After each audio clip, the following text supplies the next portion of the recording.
Whether in the SBS, serving on a landing craft or Royal Navy ship, or part of the regular commando units, each Royal Marine must go through an extensive training experience beginning in Lympstone near Exeter along Britain's southern coast. This thorough and exacting training lasts some 30 weeks. It is the longest infantry training course in the Western world.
Annually, nearly 1,000 young men endure what has been termed the Lympstone experience. But before a recruit is accepted into the main course, he must first pass the demanding 3-day potential recruit course held at the training centre. The purpose of this course is twofold. First, it gives the would-be Marine a chance to glimpse military life, and it enables the veteran trainers of the Corps to have a close look at the recruit. During the 3 days, there are personal interviews, a battery of academic tests, and a series of physical challenges.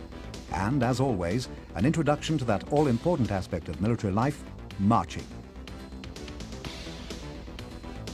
These potential Marines are given a chance to talk with some of the men finishing up the course. This is an opportunity for the new men and the Marines to make a final decision about who will be invited back to the full course. When the new recruits return to Lympstone, they meet other members of the new troop. These are men who over the years will learn to rely on each other in life and death situations. It is a time when friendships of a lifetime are forged. But first, there is the ever-present paperwork that must be completed. The first night the Marines are at Lympstone, they meet their new commanding officer and are sworn in. Once these formalities are out of the way, the men continue preparations for life as a Marine with a haircut, 2 pairs of boots, and a new set of clothes. The first 2 weeks of training are known as the induction phase. This serves as an introduction to service life, including the background and traditions of the Corps. The men are taught how to carry themselves properly, to maintain high standards. Regular inspections become part of the routine. Physical fitness is crucial.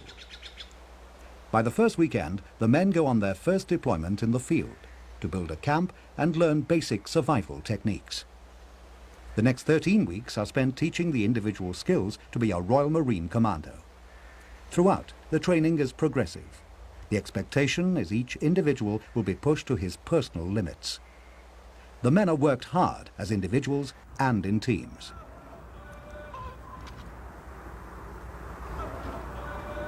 Slowly, the recruits begin to look and march like soldiers.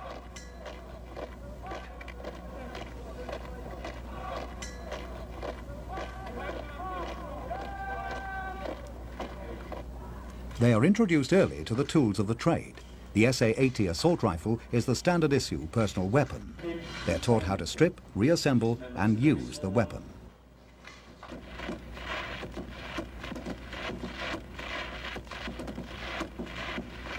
More specialized training is introduced after the 7th week of the course. The recruits are introduced to compasses and map reading. Though equipped with the most modern navigation tools, the Marines are careful not to be too reliant on technology.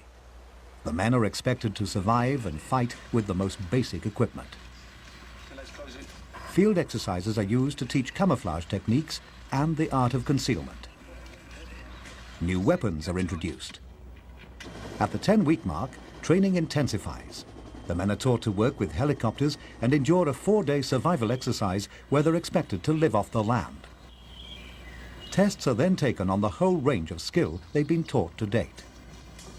The next phase of training concentrates on combat team skills. By this point, the fundamentals are expected to be second nature.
The men are introduced to the details of tactical warfare, being able to think and fight under a variety of circumstances.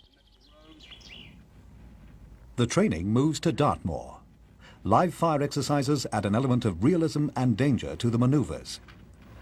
By the 24th week, the men are considered fit and experienced enough to wear the coveted green beret for the first time. There is an introduction to unarmed combat, and 4 days will be spent on resource and initiative training. The next step is training in amphibious operations and the handling of landing craft and small boats. The final exercise is designed to bring together all that which the Marine has learned over the previous 6 months. It is held under realistic and challenging circumstances and lasts 7 hard days and nights.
The final exercise over, there is one more hurdle for the men.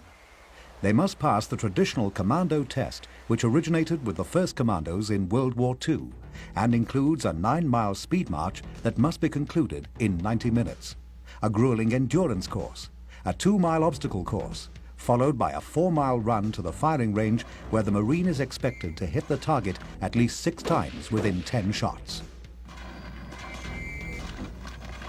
The taxing assault course must be completed in 13 minutes. All this is followed by the infamous 30-mile march across Dartmoor in 8 hours. As with all other tests, this is carried out with full equipment, a load of over 30 pounds. The result is sometimes painful, but an intensely proud moment for the men who complete it.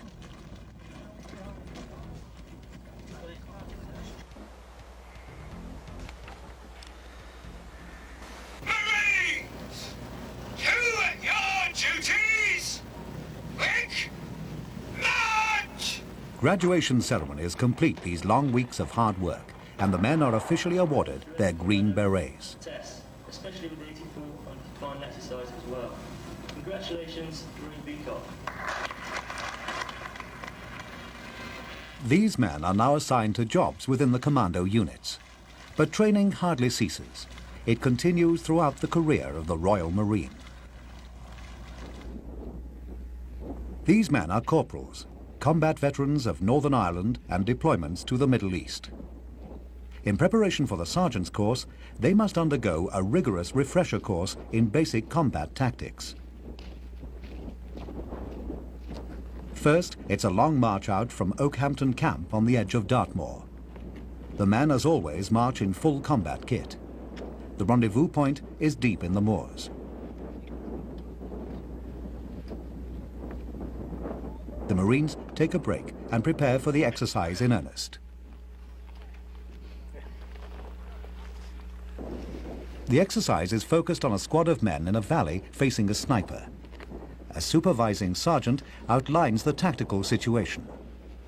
The objective is to ferret out the sniper and kill or capture him. One section, listen in. You've just been involved in a troop attack at OP-17. And as part of the reorganisation, the troop commander noticed fleeting enemy coming down into this gorge. One section has been given the task of moving down into the gorge and clearing the gorge forward of where you are now. Your access is the stream bed. Any pockets or small pockets of enemy you come across, he's told you to take them out yourself and report back to him, giving him a sit rep at each stage. Section commander, when you're ready, shake your men out, give them QBOs and let them go. Leaders are selected and the patrol moves out. 3, 4, 5, 6, 7, 8, 9, 10. Okay. 1 to 5 Charlie team, 6 to 10 Delta team. Okay. Man move.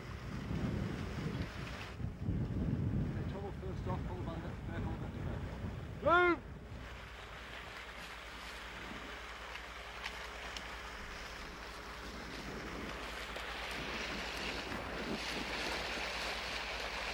The sniper keeps a close eye on the Marines who are uncertain as to where or when he will strike.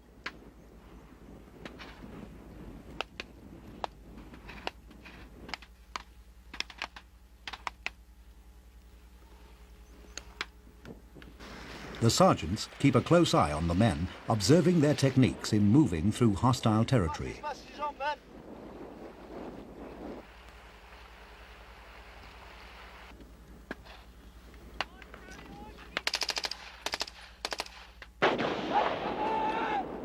Once the sniper opens fire, the team leaders must deploy their men quickly to avoid casualties.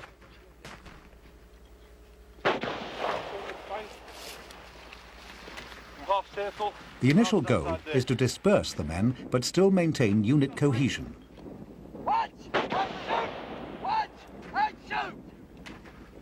Stop there! Stop there! Charlie, go firm! Delta! Once the men are under cover, they must determine the sniper's location and then strike against him. The maneuver must be carefully executed.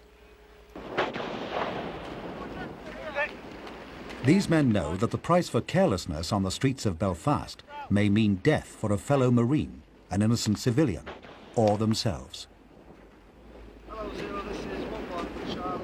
Contact. Right, look there. Okay. Larry! Run right! Move left.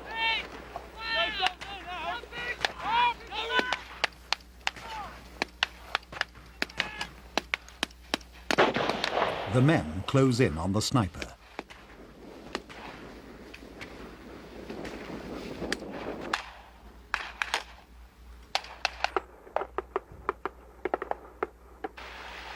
Following each exercise, the men's actions are evaluated and suggestions made for improvement. Yeah, there's a bit. Right. The fire control went right out the window, didn't it, on that one, I'm afraid? All right, there was guys just, you know, they were on rock and roll, they were camming. And basically that is what you as commanders have got to stop. Because they'll do that, they'll just, there's guys out of ammunition now, you've only done 2 attacks. You know, there was such a volume of fire going down there, Christ, anything, you know, about this big in this valley, it'd be dead by now. There's that many rounds going down. The section command, it sounds good. The section commanders must control the fire. It's all well and good winning the firefight, but nobody if you've got nothing to, you know, when you get to the other end. The Marines work with a minimum of formality. Each one of these corporals knows his job and has done it well. Emphasis is placed on tactical skills. The Marines know this is what will win battles and ultimately save lives. Training goes on far beyond Dartmoor.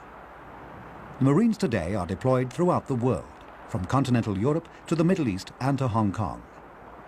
In the colony, a Marine boat detachment maintains surveillance on the miles of coastline and waterways around Hong Kong Island and the new territories. Smuggling is a primary concern, both of illegal immigrants and illicit goods.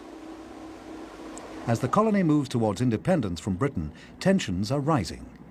The Marines, along with the Gurkha detachment, provide an element of security during an otherwise potentially tense transition time. The Marines must be both diplomats and policemen. It is an important duty in this remnant of imperialism. The role of the Marines in the rest of Asia continues to be important as well. They regularly train in the oil-rich Sultanate of Brunei. Exercise Curry Trail takes place every 2 years in these steaming jungles. It's an opportunity for the Marines to get invaluable training in difficult conditions. It also reminds nations in the region that Britain is an ally that has teeth to back up its foreign policy. The troopers settle in for a 6-week deployment. The first week is spent learning how to survive in the jungle. This includes learning how to trap wild animals for food. On either side, we channel the animal into our trap. Obviously, you can't go through here. He'll take the easiest route through. The animal comes along, trips the wire, which pulls the trigger off. So, that's it. Right, we move on to one of the bigger traps now, which is meant for a monkey. The monkey, being quite a switched-on animal, would take the easiest route to get to the food. So what he'd do, hopefully, is walk along this log, place his arm and head through there, or maybe just his arm, and he'd take whatever bait you'd left on this rattan hoop here. Obviously, if you leave a banana on there, that'd be ideal. So the monkey comes along, puts his head and arm through here, and starts trying to pull the banana off the hoop. Once the hoop moves, he gets his neck broken as the log falls down. But these men are not here just to survive. They must be able to fight in the dense forests. They must remember all of their soldierly skills while adapting to the demands of life on the jungle trail. Crossing a crocodile-infested river becomes an intense experience. These men must rely on their own muscle and wits, much as their fathers and uncles did in the earlier campaign Britain fought in this region. The undergrowth is thick. The Marines practice what they call cross-grading, crossing the rivers and ridges at cross angles in order to surprise their enemy. The Marines move in virtual silence. Commands are given by hand signal, and as often as not, commands are not even necessary. Each man knows what is expected of him. The men prepare for an action. The situation is laid out by their sergeant, a situation that may be an exercise today, but a reality tomorrow. The situation in this country has severely deteriorated in the last 48 hours. An extremist, reactionary, subversive force is threatening to overthrow the present government. The present government, being friendly with the British, has asked for armed support, which has been granted. Bravo Company is part of that expeditionary force, which has been sent to hopefully quell the rebellion before it gets underway. Information about the terrorists suggests that they're resilient, resourceful, determined, and because of their radical and fanatical beliefs, are quite prepared to die in the fight.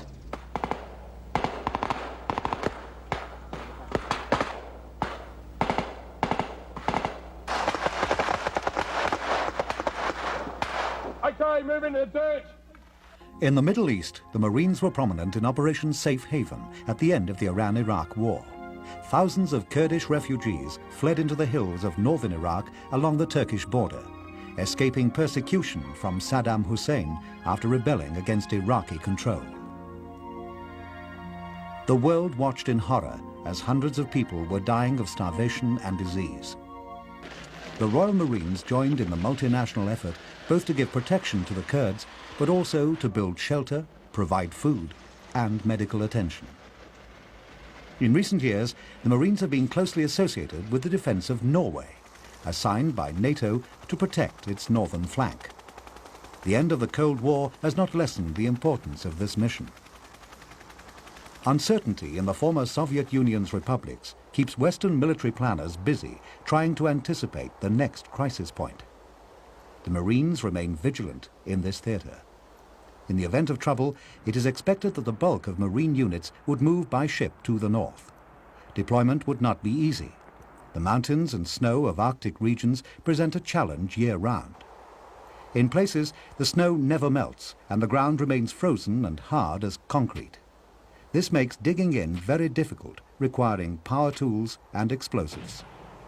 But the snow and ice can be used to advantage. The Marines learn to make the best of what is available to them. With ingenuity and imagination, blocks made from frozen water and straw can be used to construct ice bunkers that provide excellent cover against enemy fire. The men constantly practice maneuvers and deployments on skis. Moving cross-country in the Arctic is a hostile and unpredictable environment.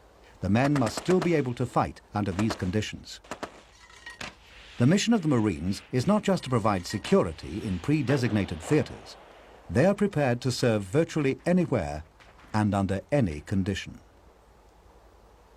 They are supported with an aviation wing equipped with Lynx and Gazelle helicopters, along with a Commando Royal Artillery unit of 105mm lightweight cannons. Landing craft can carry tanks and fast-moving Land Rovers to virtually any beachhead. On the ground, the commandos carry their basic SA-80 assault rifle and are supported by anti-tank rockets, handheld anti-aircraft missiles, and 81mm mortars.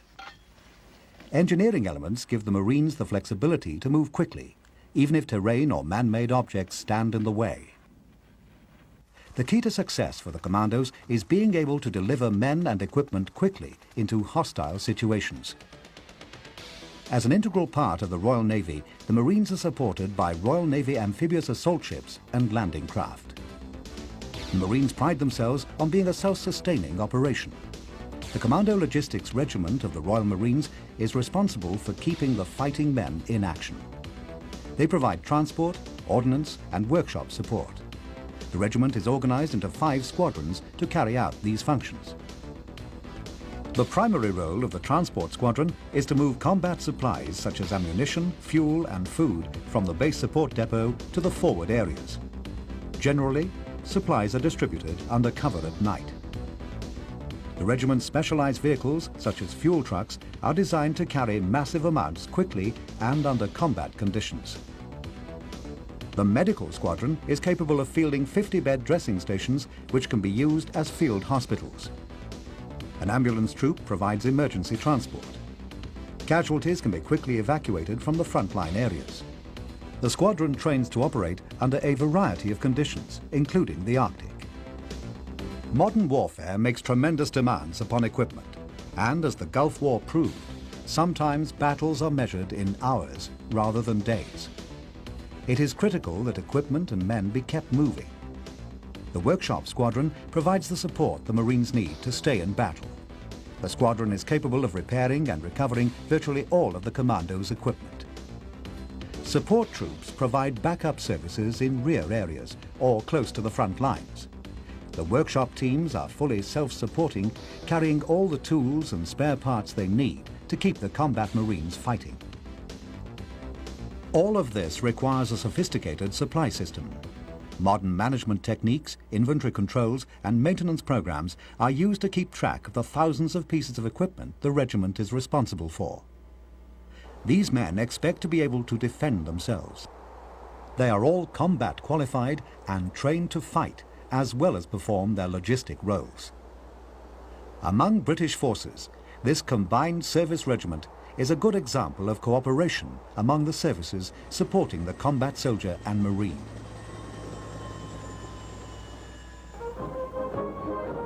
The Royal Marine Band is one of the oldest and most respected elements in the Corps.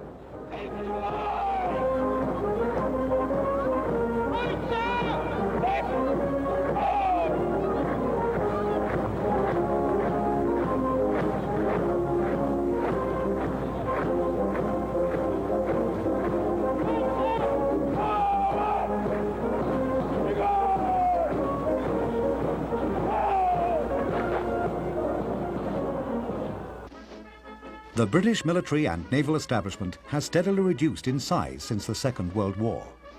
But numbers alone do not make for an effective warrior force. The motivation, training and bravery of these men has more than proven that a dedicated force can project power far beyond what simple statistics indicate. The Royal Marines will continue to be prepared, as their motto states. Per mare, per terram. By sea, by land.